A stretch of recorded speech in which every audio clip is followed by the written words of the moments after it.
Praise the Lord, dear body of Christ. Dear brothers and sisters, a very, very warm welcome to each and every one of you in the mighty, mighty name of our resurrected Savior, Lord Jesus Christ.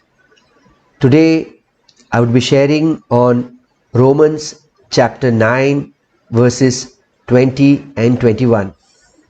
Yes, dear brothers and sisters, it is a scripture which we very often hear.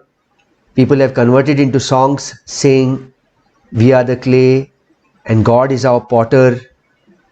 Today I would like to share on this scripture, Romans chapter 9 verses 20 and 21, where even the Calvinists have taken it to the maximum extent, saying that God is dealing with the elect by quoting Romans chapter 9 verses 20 and 21. So today we should remember one thing: whenever we are studying the Bible, we need to study the Bible dispensationally and by rightly dividing the word of truth. Dear body of Christ, I would request you to please watch the full teaching. Please do not cut in the middle. We are approaching the study in a dispensational way by rightly dividing the word of truth. When we read a verse, we should not read things into the verse. That means we should not put our ideas into the verse, but we should allow the verse within its context to speak to us. We need to ask questions. Who has spoken this and to whom? Who is it spoken to? When was it spoken? Where was it spoken? Why was it spoken? And that which was spoken then, how does it affect us today? Yes, dear body of Christ, God is the same yesterday, today and forever. But the dealings with God has changed. In different ages, God has dealt with man differently. We need to know that the full Bible is for us, but the full Bible is not addressed to us. Yes, if we read 2 Timothy chapter 3 verses 16, I would like to put it on the screen over here. If you have your KJV Bibles, please open up your Bibles to 2 Timothy chapter 3 verses 16. We read in 2 Timothy chapter 3 verses 16, all scripture is given by the inspiration of God and is profitable for doctrine, for reproof, for correction, for instruction in righteousness. The body of Christ, I have the scriptures put up over here onto my left. So I would request you to please open up your KJV Bibles and please check. So now when we are approaching this Bible study, let us approach it in a dispensational way.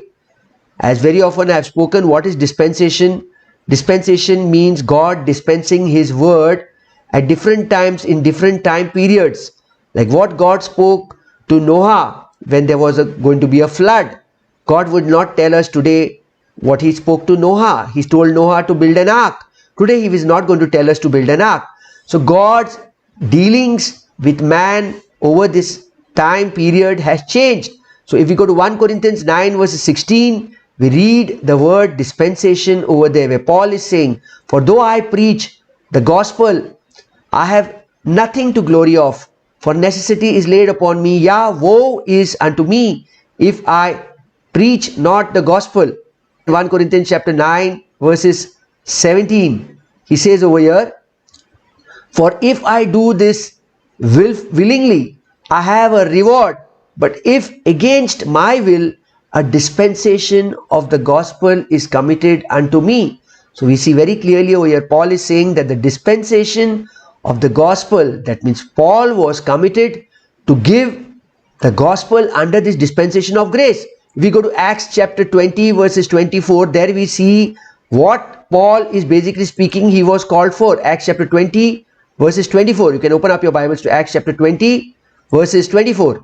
You see over here Paul saying, "But none of these things move me, neither count I my life dear unto myself, so that I might finish my course with joy and the ministry which I have received of the Lord Jesus to testify the gospel of the grace of God." So Paul was entrusted by Jesus Christ, the resurrected Lord Jesus Christ, to dispense the gospel of grace. 1 Corinthians chapter 9 verses 16 and 17, what we read. For though I preach the gospel, I have nothing to glory of, for necessity is laid upon me. Yea, woe is unto me if I preach not the gospel. And verses 17 we read over here. Verses 17 we read, Paul is saying, for if I do this willingly, I have a reward. But if against my will, a dispensation of the gospel is committed unto me. So Paul was entrusted to dispense the gospel of grace under this dispensation of grace. Go to Ephesians chapter 1 verses 10. Again we find the word dispensation, that in the dispensation of the fullness of times he might gather together in one all things in Christ, both which are in heaven and which are on earth, even in him. So we see over here that God's family is distributed throughout the heavens and the earth. Ephesians chapter 3 verses 2. If ye have heard of the dispensation of the grace of God which is given me to you word, that which was given to Paul to be given to us. Colossians chapter 1 verses 25. Whereof I am made a minister according to the dispensation of God which is given to me for you to fulfill the word of God. So we see in 1 Corinthians chapter 9 verses 17, Ephesians chapter 1 verses 10, Ephesians chapter 3 verses 2 and Colossians 1 verses 25, where Paul is speaking of the word dispensation. It was given to him, to us, to be given to us. And finally we need to divide the word rightly. 2 Timothy chapter 2 verse 15, study to shew thyself approved unto God, a workman that needeth not to be ashamed, rightly dividing the word of truth. So dear body of Christ, we need to approach the word in a dispensational way by rightly dividing the word of truth, knowing one thing, that God alone is true and every man a liar. Romans chapter 3 verses 4. So hence, let us examine the scriptures like a good Berean. Acts chapter 17 verses 11, who checked every scripture. Whatever Paul spoke, they went home and they checked the Bible to see if it is so. So today we need to check the Bible in the same way by putting God to be alone, to be true, and every man be a liar. Today it is not what I want to say, it is not my views, but it is what God desires to speak to us through his word, rightly divided. Finally, we see in Romans chapter 4 verses 3 to see what saith the scriptures. So dear body of Christ, let us come to our scripture. Let us go to Romans chapter 9 verses 20 and 21. Let us read what it says over here. Nay, Romans chapter 9 verse 20. Nay, but O man, who art thou that repliest against God? Shall the thing formed say to him that formed it, why hast thus thou made me thus? Romans chapter 9 verses 21. Hath not the potter power over the clay of the same lump to make one vessel unto honor and another unto dishonor? So the question here today, let us know who has spoken this and to whom. And why is Paul referring to this of the potter and the clay in Romans chapter 9 verses 20 and 21? Just now as we read in Romans chapter 9 verses 20, we see over here what Paul is saying, nay, but O man. He's saying on the contrary, who are you, O man, who answers arrogantly back to God and dares to defy him? Will the thing which is formed say to him who formed it, why have you formed me like this? And verses 21, we read over here, hath not the potter power over the clay? That means, does the potter not have the right over the clay of the same lump to make one vessel unto honor and another unto dishonor? Of the same clay, the potter has every right to make one vessel of honor and another of dishonor. He means to say, does the potter not have the right over the clay to make from the same lump of clay one object of honorable use, something which is beautiful, something which is very, very distinctive, and another which is used for common use, something ordinary or something menial? No? Romans chapter 9 verses 20 and 21. Very often people preach, they take the scripture, Romans chapter 9 verses 20 and 21, and make it an individual issue. This is not God speaking to an individual. This is a national issue. God is speaking this to a nation. So for this purpose, we need to examine the scriptures. We need to go to Jeremiah chapter 18. Let us go to Jeremiah chapter 18 verses 6. The body of Christ, open up your Bibles to Jeremiah chapter 18 verse 6. I will be taking from Jeremiah chapter 18. I will be reading from verses 1. But before that, let us open Jeremiah chapter 18 verses 6. When we read Jeremiah chapter 18 verses 6, what do we read over here? It says, O house of Israel, cannot I do with you as this potter, saith the Lord? Behold, as the clay is in the potter's hand, so are ye in my hand, O house of Israel. See, who is speaking this to whom? No, in the beginning I told you all that we need to ask this question. Who is speaking this to whom? God is speaking. To whom is he speaking? He is speaking to a nation, and the name of that nation is Israel. But very often we see preachers, people take Romans chapter 9 verses 20 and 21 and they make it individual. Nay, but O man, who art thou that repliest against God? Shall the thing formed say to him that formed it, why hast thou made me thus? Romans chapter 9 verses 21. Hath not the potter power over the clay of the same lump to make one vessel unto honor and another unto dishonor? But when we come to Jeremiah chapter 18 verses 6, no, very often we see people preaching, taking the scripture Romans chapter 9 verses 20 and 21 and making it an individual issue. This is not a scripture to an individual. According to Jeremiah chapter 18 verses 6, what Paul again speaks in Romans chapter 9 verses 20 and 21, basically God is speaking to the nation of Israel. And very often people make this personal, dear body of Christ. Jeremiah chapter 18 verses 6, we have heard this phrase, God is the potter and we are the clay. This expression is derived basically from the Bible. Very often people have sung songs. He is the potter and we are the clay. This is an expression which is taken from the Bible. Let us know one thing, that God is not talking about us, about you and me to be the clay over here. The very fact that God is using the phrase clay and the potter, he is referring to the nation of Israel to be the clay where he is the potter. Very often people say that he will mold you, dear brother, he will mold you, dear sister, he will mold each and every person to be just what he wants him or her to be. Very often we see even the Calvinists take a step saying that God is molding those who are elect.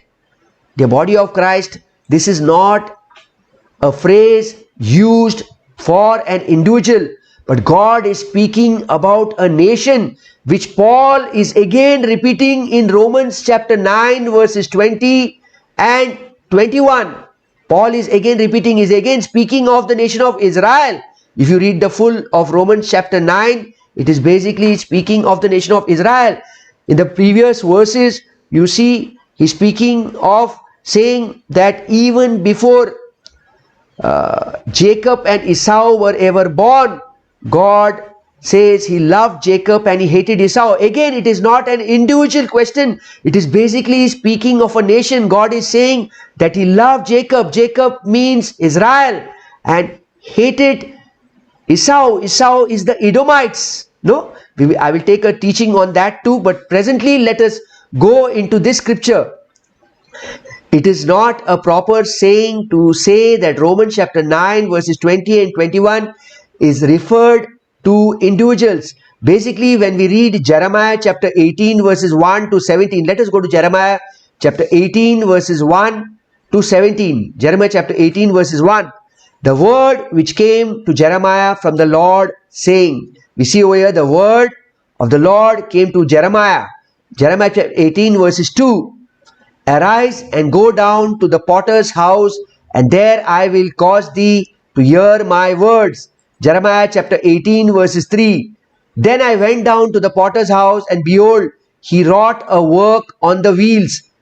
Then I went, Jeremiah is saying, then I went to the potter's house, and behold, he was working at the wheel.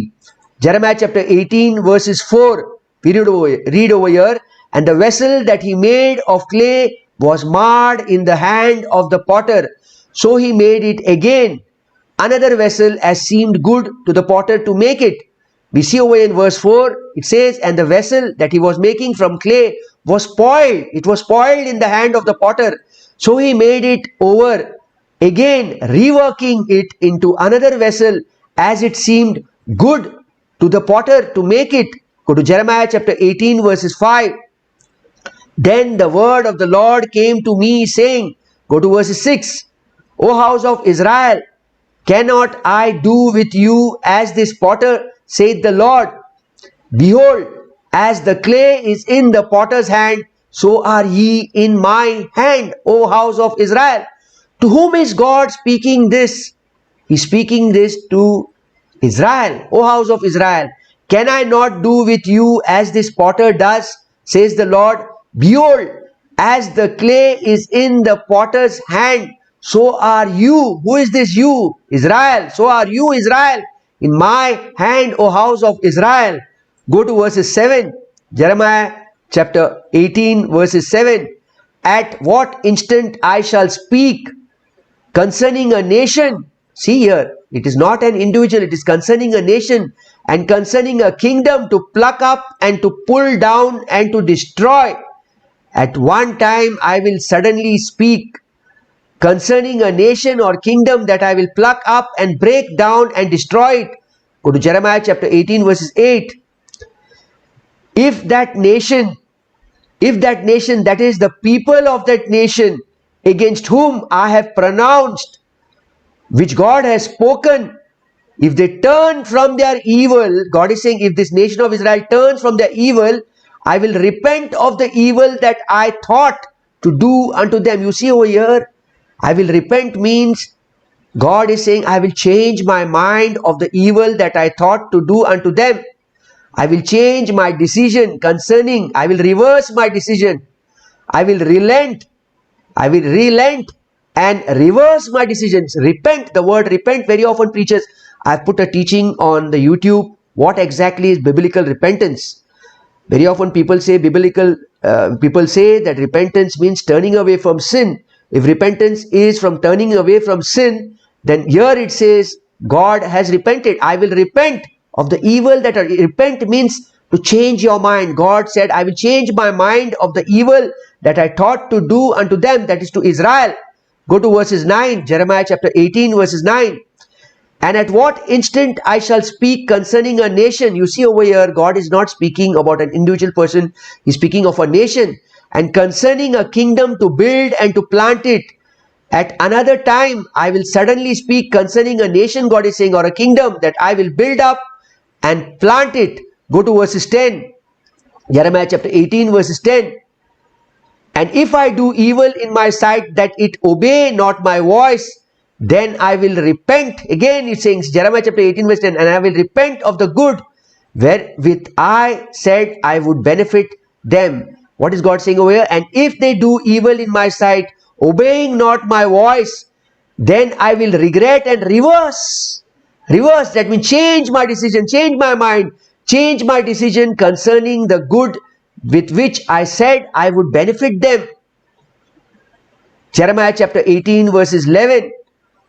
Now therefore go to speak to the men of Judah, again a nation, and to the inhabitants of Jerusalem, saying, Thus saith the Lord, Behold, I frame evil against you, and devise a device against you. Return ye now every one from his evil way, and make your ways and your doings good. What is God basically trying to say over here?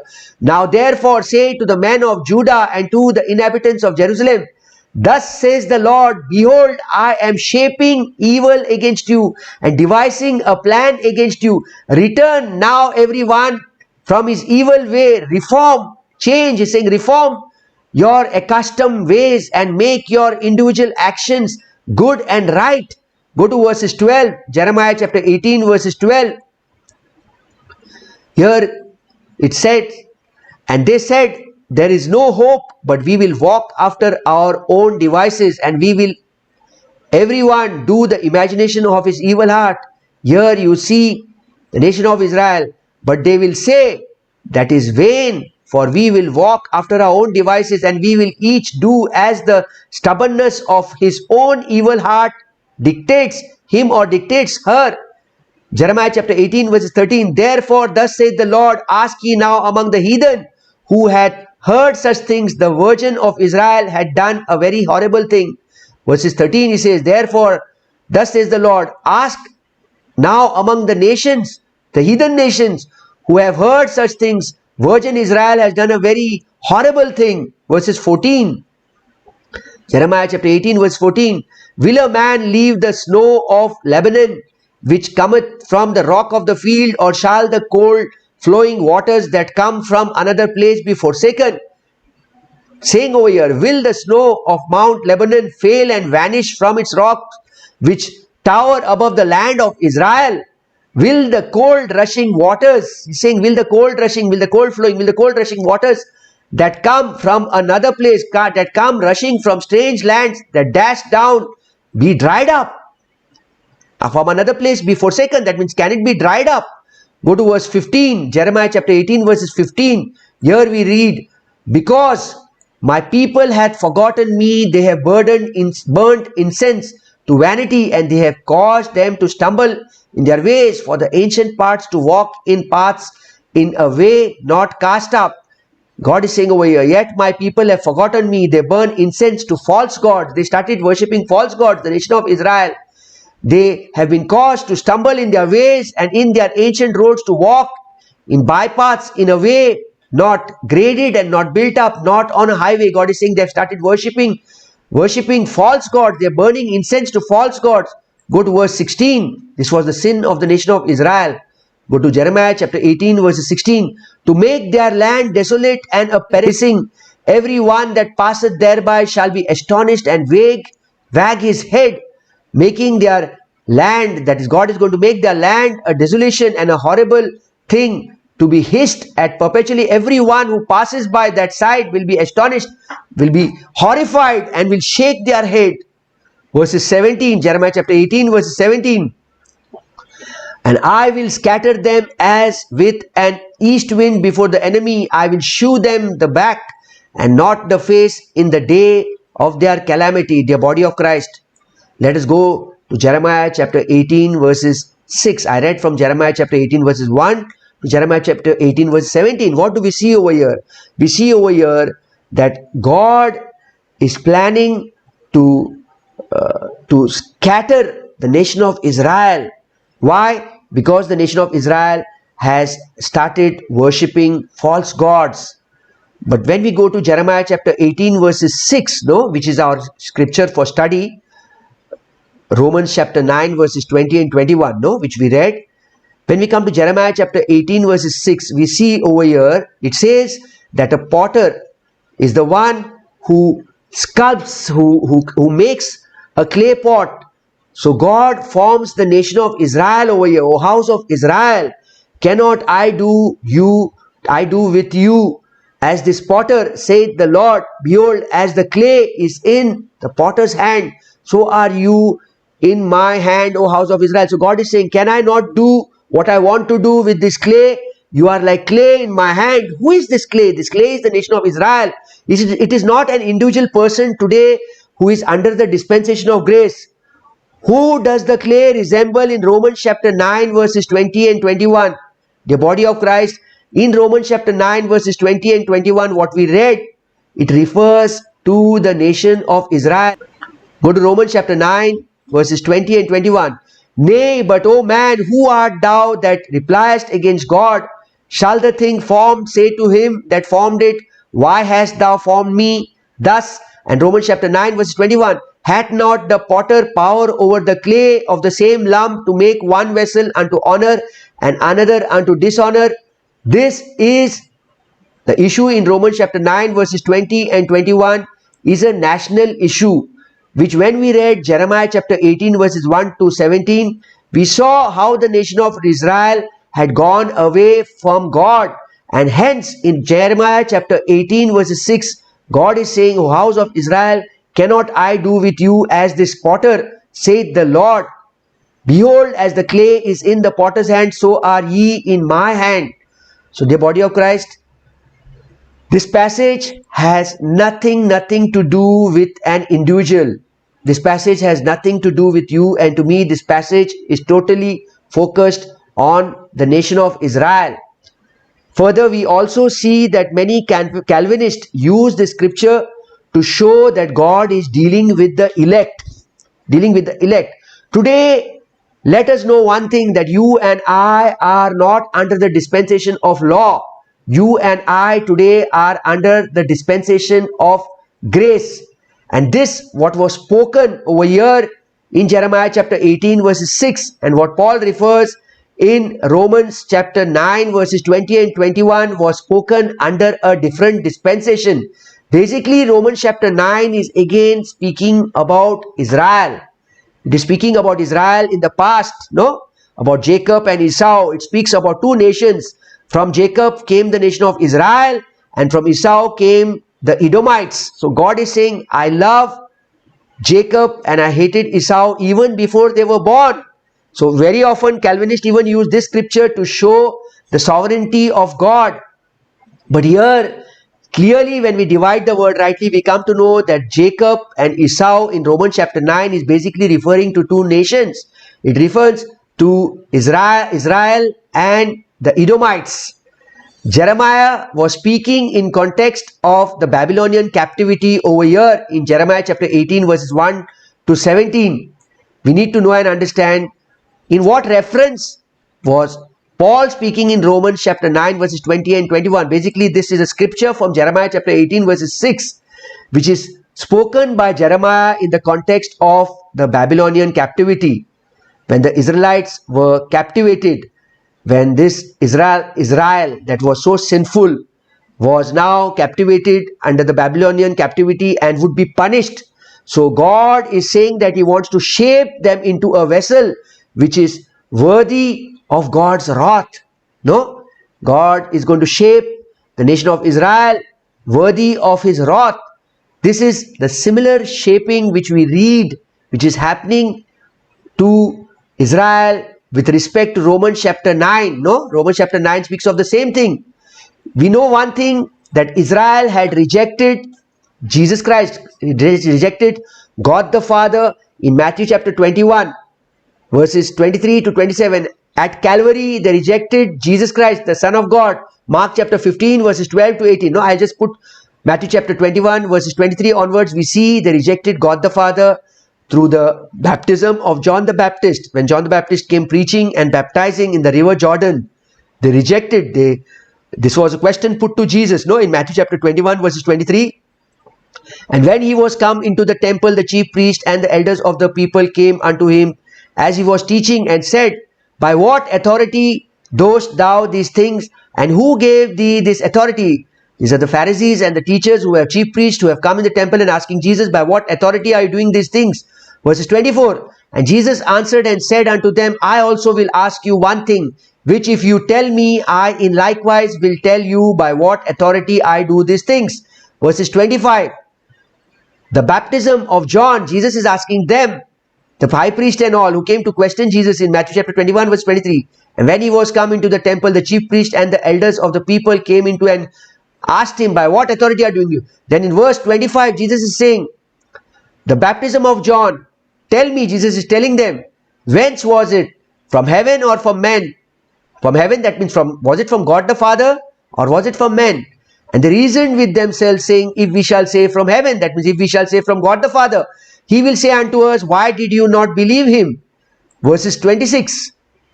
But if we shall say of men, we fear the people, for all hold John as a prophet. So now in verse 27, they answered Jesus and said, We cannot tell.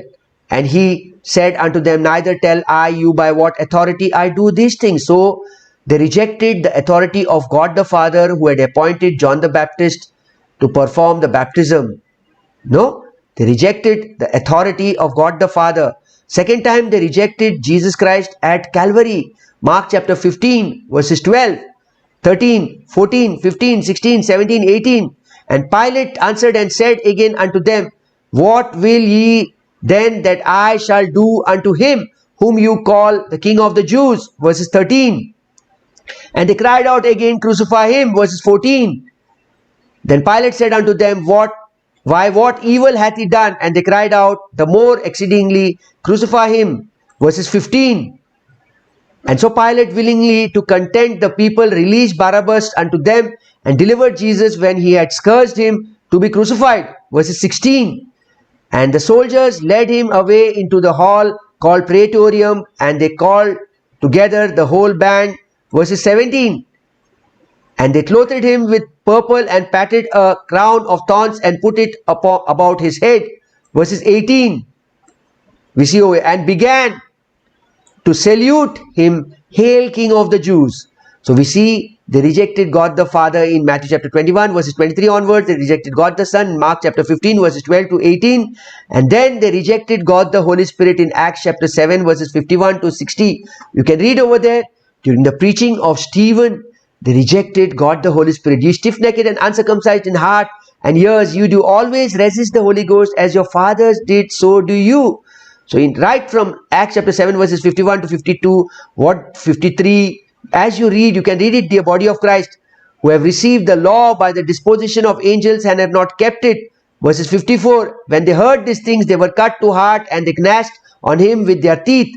They stoned Stephen. No? Acts chapter 7 verse 55, and he being full of the Holy Ghost looked up steadfastly into heaven and saw the glory of God and Jesus standing on the right hand of God. Verses 56. And said, behold, I see the heavens opened and the Son of Man standing on the right hand. So as you read the scriptures, you see they stoned Stephen and they cried out with a loud voice and stooped their ears and ran upon him with one accord. Verses 58. And cast him out of the city and stoned him. So till 59 also you read over there. 58 you see Saul was standing over there. No, verse 58, Saul was standing over there. They stoned Stephen and they cast him out of the city. So Israel had rejected Jesus Christ. He had rejected God the Father, they had rejected Jesus Christ at Calvary, and they had rejected God the Holy Spirit in Acts chapter 7 verses 51 to 60, which we just now read.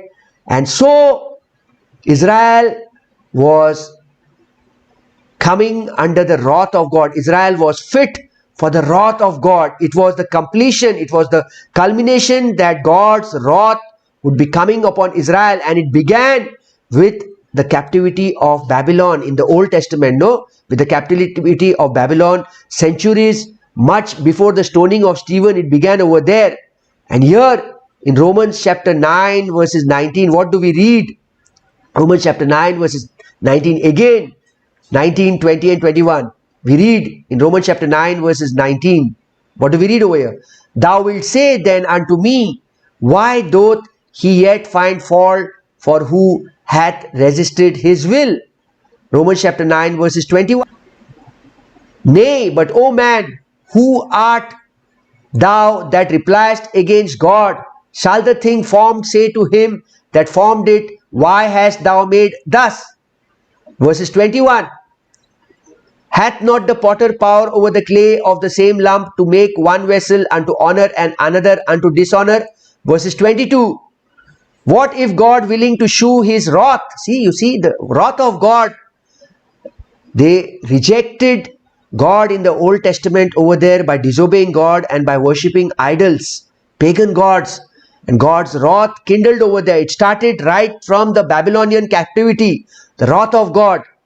Romans chapter 9 verse 22. What if God, willing to show his wrath and to make his power known, endured with much long suffering the vessels of wrath fitted to destruction? 9 verses 23. And that he might make known the riches of his glory on the vessels of mercy which he had afore prepared unto glory. Verses 24. Even us whom he hath called, not of the Jews only, but also of the Gentiles. So dear body of Christ, over here in verse 24, we see in Romans chapter 9 verses 24, or in Jeremiah, whether it be it in Jeremiah chapter 18 verses 1 to 17 or in Romans chapter 9, the clay is not an individual person. The clay is a national issue. It's a nation. It's not an individual issue. It's a national issue. God can mold Israel in whatever shape he plans, whatever shape he desires. No, God could mold Israel in whatever shape, whatever he wants. We read in Romans chapter 9 verses 21. What do we read? We read, vessel unto honor.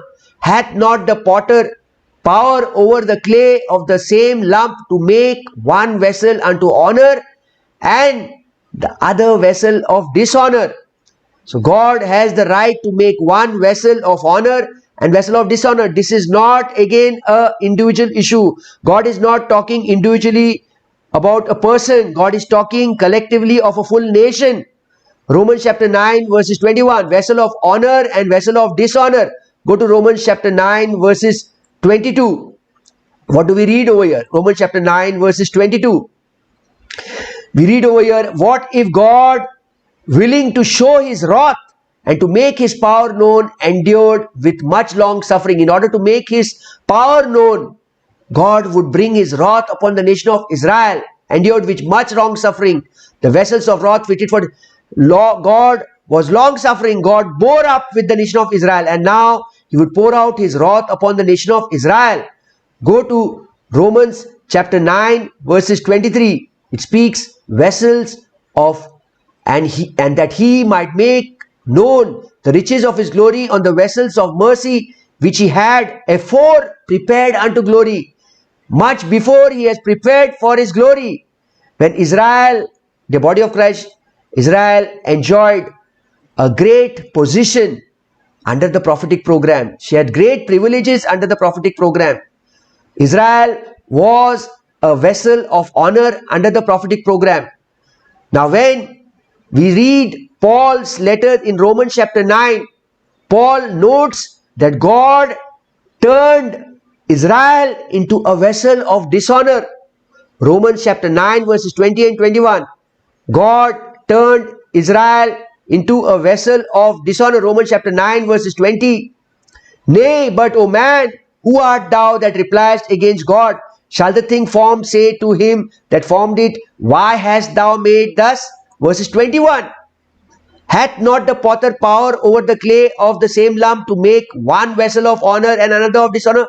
God, if he desires, he can make this vessel of honor, that is the nation of Israel. God turned the nation of Israel into the vessel of dishonor when she fell into unbelief and rejected Jesus Christ. Mark chapter 15. No, Mark chapter 15 verses 12, 13, 14 is when Israel rejected Jesus Christ. And there is where we find Israel stumbled at the cross. 1 Corinthians chapter 1 verses 22 and 23. Israel stumbled at the cross. And we see when we read Romans chapter 11 verses 11, Israel fell down. Where did Israel fall down?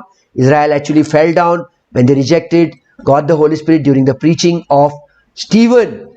We see those unbelieving Jews were the vessels of wrath, ready to experience God's judgment against sin in the early Acts. We see Paul himself, who was known as Saul of Tarsus, had been a rebellious Jew. But God, in all his mercy, he touched Paul on his way to Damascus, who was Saul then. No? Let us read. Paul, who was Saul, was persecuting the early church. If you go to Acts chapter 8 verses 1 to 4, you see over there. And Saul was consenting unto his death. And at that time there was a great persecution against the church which was at Jerusalem, and they were all scattered abroad throughout the regions of Judea and Samaria except the apostles. Verses 2. And devout men carried Stephen to his burial and made great lamentations over him. Verses 3. Acts chapter 8 verses 3. As for Saul, he made havoc of the church, entering into every house and hailing men and women committed them to prison. Verses 4. Therefore they that were scattered abroad went everywhere preaching the word. Again, if we read Acts chapter 7 verses 58, where Saul was present when they were stoning Stephen. Acts chapter 7 verses 58, 59 and 60 we'll read. And cast him out of the city and stoned him, and the witnesses laid down their clothes at a young man's feet whose name was Saul. Verses 59. And they stoned Stephen, calling upon God and saying, Lord Jesus, receive my spirit. Verses 60. And he kneeled down and cried with a loud voice, Lord, lay not this sin to their charge. And when he had said this, he fell asleep. Further on, again, if we read Acts chapter 9, verses 1 to 9. And Saul yet breathing out threatenings. Acts chapter 9, verses 1, 2, 3, 4, 5, 6, 7. We'll read further on. Acts chapter 9, I'll put it on the screen over here. Acts chapter 9, verses 1. And Saul yet breathing out threatenings and slaughter against the disciples of the Lord went unto the high priest, verses 2, and desired of him letters to Damascus to the synagogues, that if he found any of this way, whether they were men or women, he might bring them bound unto Jerusalem. Acts chapter 9, verses 3. And as he sojourned, he came unto Damascus, and suddenly there shined round about him a light from heaven. We see over here how the resurrected Lord appeared to Paul. Okay, I will not be reading. You all can read from Acts chapter 9, verses 1 to 9. Okay, you can read 1 to 9, and then let us go to Acts chapter 9, verses 13 and 14. We read over here, then Ananias answered, Lord, I have heard by many of this man how much evil he had done to thy saints at Jerusalem. All the scriptures that I'm quoting, dear body of Christ, I'm quoting to show how the Saul of Tarsus had been one of the rebellious Jews. No, we see in the Old Testament how the Jews rebelled against God. In Jeremiah chapter 18, verses 1 to 17, we saw how God wanted to mold this nation of Israel just like a clay in the potter's hand. Further on, go to Acts chapter 22, verses 1 to 10. Again, there also we see about how Saul of Tarsus had been a rebellious Jew. Acts chapter 22, verses 1, 2, 3. You all can read it, brother, dear body of Christ. 5, 6, 7, 8. Same thing, the same incident. What happened in Acts chapter 9, verses 1 to 9. We read it in Acts chapter 22, verses 1 to 10. Acts chapter 22, verses 1 to 10. Then further on, Acts chapter 26, verses 9, 10 and 11. Acts chapter 26, verses 9, 10 and 11. These are all scriptures. I'm putting it up on the screen to show you how Saul of Tarsus was one of the Jews who was very, very rebellious, and he persecuted the church, just as those unbelieving Jews were vessels of wrath ready to experience God's judgment against sin in the early Acts. We see Paul himself, who was Saul of Tarsus, how he had been a rebellious Jew. Go to Acts chapter 26, verses 9. I verily thought with myself that I ought to do many things contrary to the name of Jesus of Nazareth. Verses 10. Which thing I said I also did in Jerusalem, and many of the saints did I shut up in prison, having received authority from the chief priest. And when they were put to death, I gave my voice against them. That means Paul was witness to those who were put to death, whom who was Saul, who he received authority from the chief priest, and they were put to death. And Paul gave his voice. He voiced against the saints. Means Paul voiced his voice with the chief priest to kill the saints. Acts chapter 26, verses 11. And I punished them often in every synagogue, and compelled them to blaspheme, and began exceedingly mad against them. I persecuted them even unto strange cities. Go to 1 Corinthians chapter 15, verses 9. For Paul is saying with his own mouth, for I am the least of the apostles, that I am not meet to be called an apostle, because I persecuted the church of God. We see how a rebellious Jew this Saul of Tarsus was, who is later on became Paul.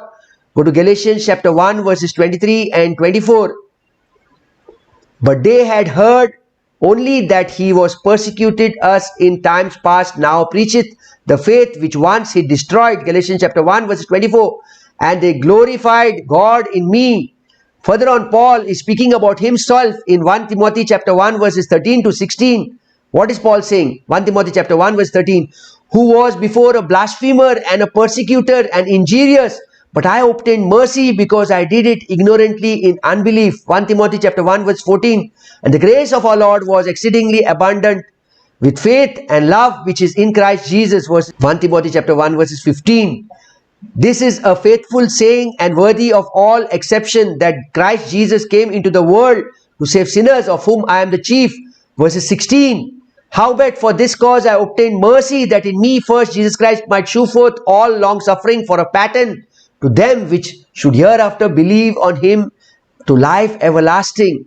So dear body of Christ, further on also when you read 1 Timothy chapter 1 verses 13, 14, 15, 16, we read very clearly how Paul was a rebellious Jew. No, all these scriptures which I just now quoted, 1 Timothy chapter 1 verses 13 to 16, Acts chapter 26 verses 9 to 11, Acts chapter 22 verses 1 to 10, Acts chapter 9 verses 1 to 9, Acts chapter 8 verses 1 to 4, Acts chapter 7 verses 58, 59, 60, Galatians chapter 1 verses 23 to 24, and 1 Corinthians chapter 15 verses 9. I just quoted all the scriptures to show you, dear body of Christ, how Paul, who was a rebellious Jew, he persecuted the church and put many saints into prison, and he voiced for their death too.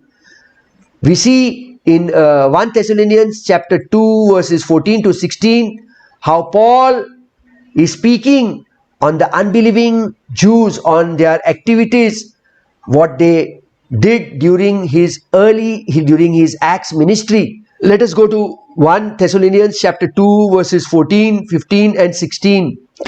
1 Thessalonians chapter 2. For ye, brethren, became followers of the churches of God which in Judea are in Christ Jesus. For you also have suffered like things of your own countrymen, even as they have of the Jews.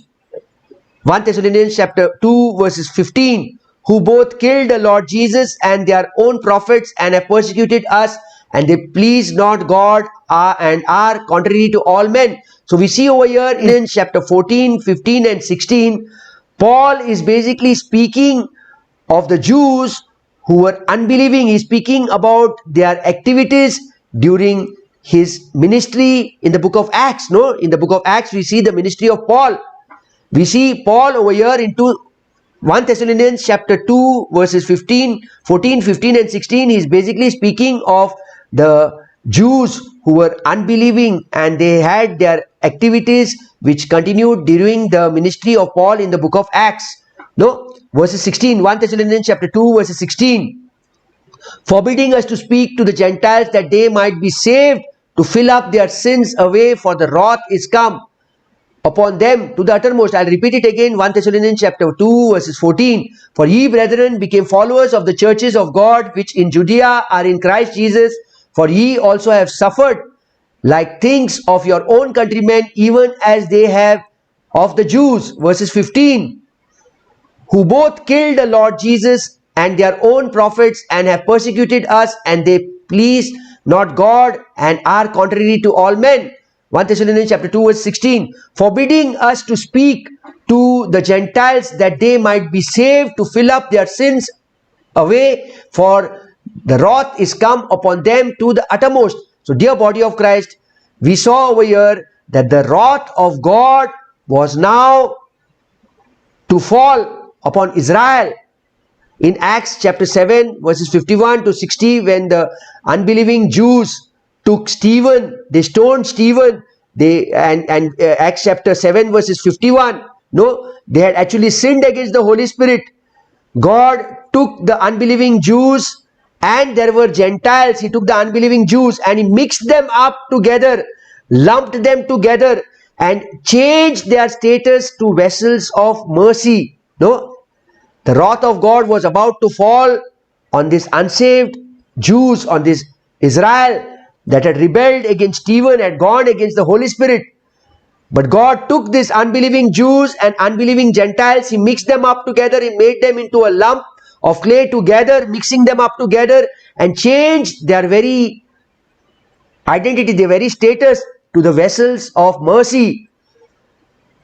God was to pour His wrath on the unbelieving Jews and the unbelieving Gentiles. But God pours out His mercy. God pours out His mercy under the dispensation of grace. If we read Romans chapter 9 verses 22, 23 and 24, we see that the wrath of God which was about to fall on Israel, who was not saved, who had rebelled against God throughout the Old Testament, who had rebelled against God, who had rejected God the Father, who had rejected Jesus Christ in Mark chapter 15 verses 12 to 15, and who had rejected the Holy Spirit in Acts chapter 7, this unsaved Israel, these Jews who had rebelled against God, the wrath of God was about to fall on this Israel that was not saved. But what did God do? God took this unbelieving Jews. When we read Romans chapter 9 verses 22, 23 and 24, we see over here God takes this unbelieving Jews and these unbelieving Gentiles and makes them one lump. He changes their status, he changes them into vessels of mercy. No, Romans chapter 9 verses 22. What if, I would request you to open up your Bibles to Romans chapter 9 verses 22, 23 and 24. We see the wrath of God which was about to fall on Israel, Israel which was not saved in Acts chapter 7. No, we read in Acts chapter 7 how Israel rebelled against against the preaching of Stephen. They rebelled against the Holy Spirit. And there in Acts chapter 7 verses 58, we read Saul was present over there. We see how God took the unbelieving Jews, took the unbelieving Gentiles and mixed them up together, lumped them into one clay and changed them and changed their status and made them into vessels of mercy. Let us open and read Romans chapter 9 verses 22. What if God willing to shew his mercy, Romans chapter 9 verses 22. What if God willing to shew his wrath and to make his power known endured with much long suffering the vessels of wrath fitted to destruction. Verses 23. And that he might make known the riches of his glory on the vessels of mercy which he had afore prepared into glory. Verses 24. What is he basically trying to say, Paul, over in Romans chapter 9 verses 22 to 24? Even as whom he had called not of the Jews only, but also of the Gentiles. You see over here what Paul is saying in Romans chapter 9 verses 22. What is Paul saying? What if God, although willing to show his terrible wrath and to make his power known, has tolerated with great patience the objects of his wrath. God, in Romans chapter 9 verses 22, Paul is trying to tell us that what if God willing to show his wrath? God was willing to show his terrible wrath and to make his power known, but he has tolerated, he has endured with much long suffering. Means God has tolerated with great patience the objects of his wrath, that is the nation of Israel, which are prepared for destruction. Go to verses 23. That he might make known the riches of his glory on the vessels of mercy which he had afore prepared unto glory. And what if he has done so to make known the riches of his glory to the objects of his mercy which he has prepared beforehand for glory. Verses 24. Even us, that is including us, Gentiles, even us. Romans chapter 9 verses 24. Even us, including us, whom he hath called not of the Jews only, but also of the Gentiles. What is Paul saying in verse 24? Including us, whom he hath also called not only from among the Jews, but also from among the Gentiles. Basically in Romans chapter 9 verses 22, 23 and 24. Romans chapter 9 verses 22 and 23 and 24, which we read, we see the wrath of God which was about to fall on the nation of Israel, on the unsaved nation of Israel, when they rejected the Holy Spirit during the preaching of Stephen in Acts chapter 7. We see what God took this unbelieving Jews, this unbelieving nation, Jews, and he took the unbelieving Gentiles. No, if we go to verse 24, we see he took the Jews and the Gentiles and he mixed them up into one lump. He changed their status into vessels of mercy. God had mercy upon them. He changed them into vessels of mercy. Go to Romans chapter 11 verses 30 to 32. We see over here, when we read Romans chapter 11 verses 30, 31 and 32, we see some more light being put up on the scripture over here. It gives us an additional light upon scriptures. For as ye in time past have not believed God, ye have now obtained mercy through their unbelief.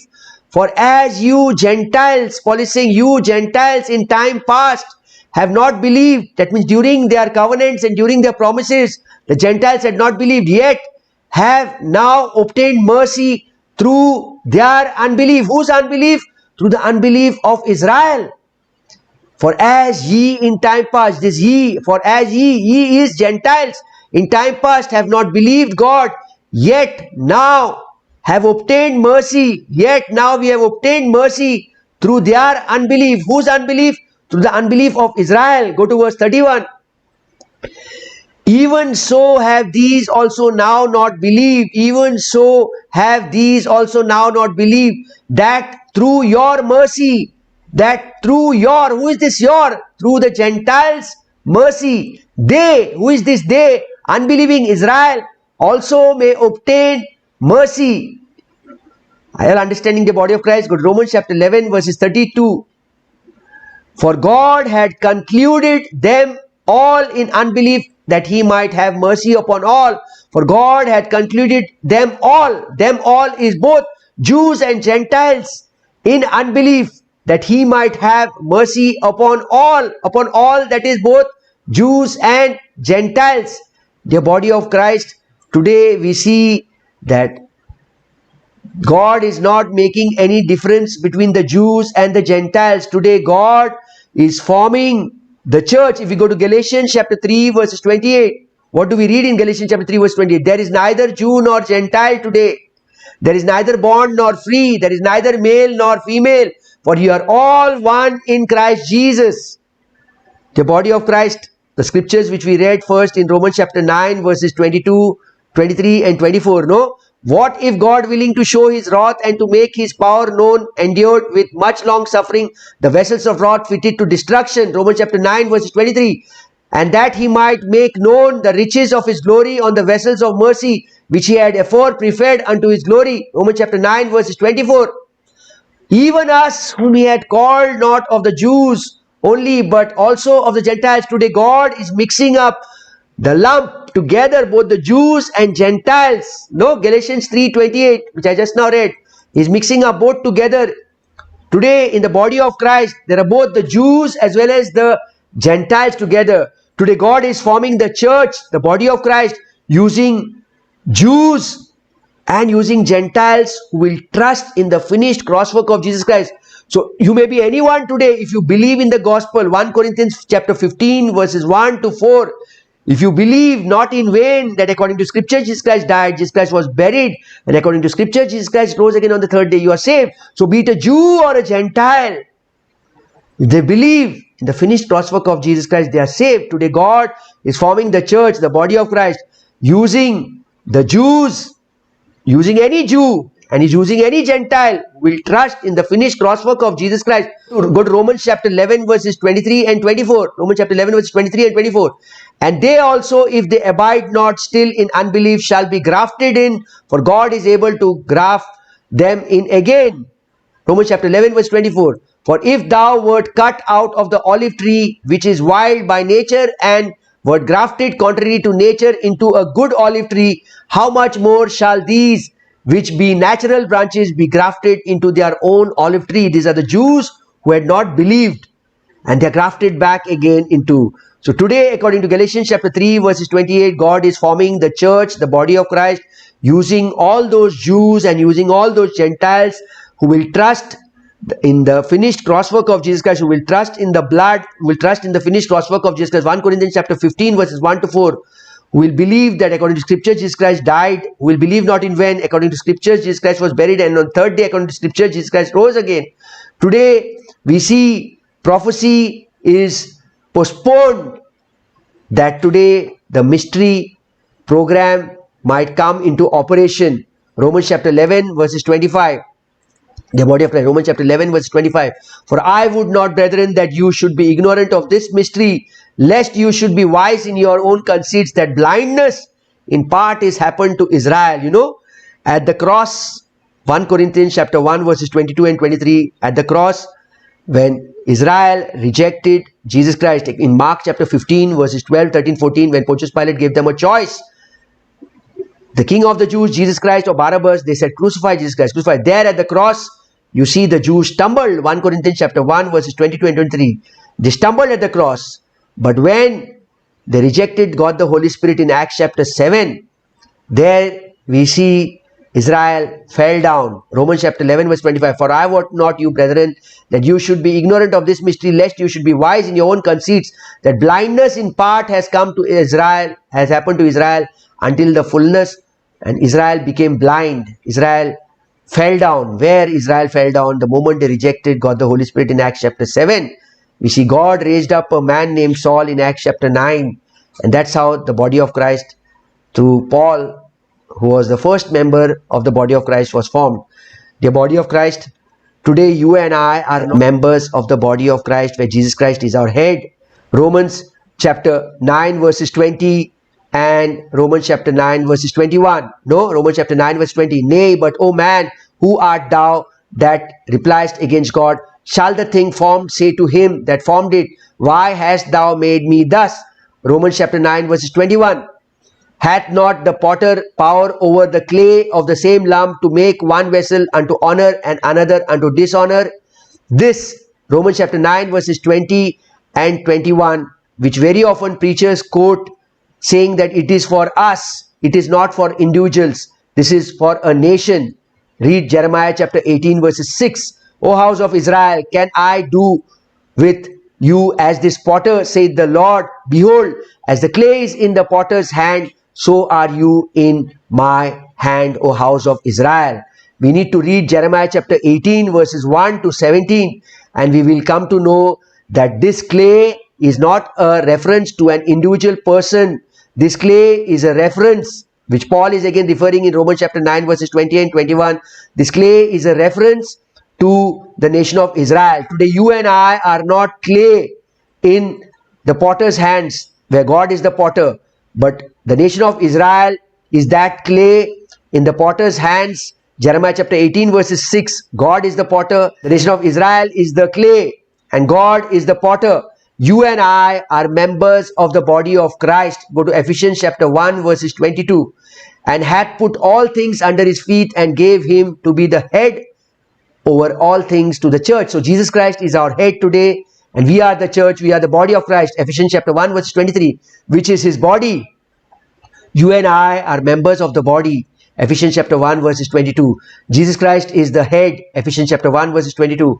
And had put all things under his feet and gave him to be the head over all things to the church, which is his body, the fullness of him that filleth all in all. You and I are members of the body of Christ. You and I are the church, and Jesus is the head. Ephesians chapter 1 verses 22 and Ephesians chapter 1 verses 23. Go to Ephesians chapter 5 verses 23.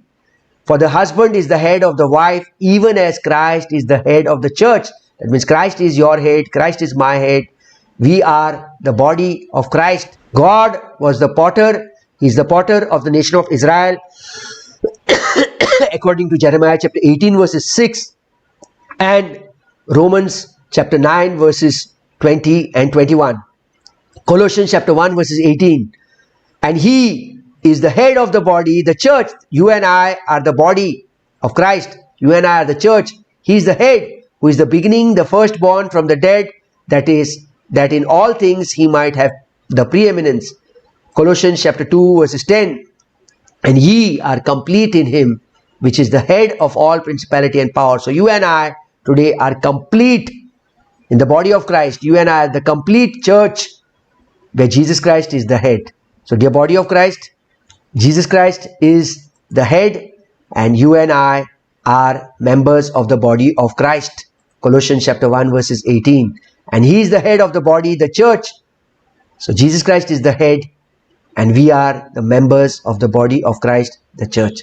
So dear body of Christ, I would like to thank each and every one of you for watching and for listening to this teaching. God bless you.